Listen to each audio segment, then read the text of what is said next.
മലയാള സിനിമയിലെ ചിരിയുടെ പര്യായങ്ങളായ രമേശ് പിഷാരടിയും ധർമ്മജൻ ബോൾഗാട്ടിയും തമ്മിലുള്ള സൗഹൃദം കേവലം സ്ക്രീനിലോ സ്റ്റേജ് ഷോകളിലോ ഒതുങ്ങുന്നതല്ലെന്ന് വീണ്ടും തെളിയിക്കപ്പെട്ടിരിക്കുകയാണ്.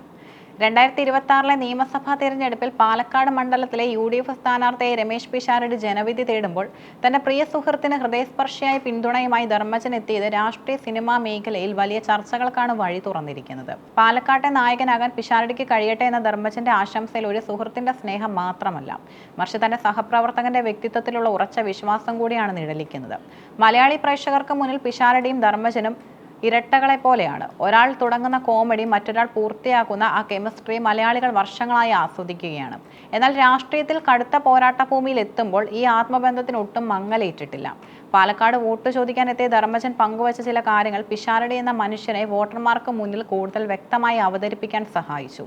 സിനിമാ ബന്ധം വെച്ച് എനിക്ക് വോട്ട് വേണ്ട എന്ന പിഷാരടിയുടെ വാക്കുകൾ അദ്ദേഹത്തിന്റെ രാഷ്ട്രീയ ബോധ്യത്തിന്റെ ആഴം വ്യക്തമാക്കുന്നു. ഒരു നടൻ എന്ന നിലയിലുള്ള സ്വാധീനം ഉപയോഗിച്ച് വോട്ട് നേടുന്നതിനേക്കാൾ തന്റെ അറിവും ദീർഘവീക്ഷണവും കണ്ട് ജനങ്ങൾ വോട്ട് ചെയ്യട്ടെ എന്ന പിഷാരടിയുടെ നിലപാട് ധർമ്മജന് അഭിമാനത്തോടെയാണ് പങ്കുവച്ചത്. ബാലുശ്ശേരി മണ്ഡലത്തിൽ നിന്നും കഴിഞ്ഞ തവണ ജനവിധി തേടിയ ആളെന്ന നിലയിൽ രാഷ്ട്രീയത്തിലെ ചില പ്രായോഗിക കാര്യങ്ങൾ ധർമ്മജൻ പിഷാരടിക്ക് ഉപദേശമായി നൽകിയിരുന്നു.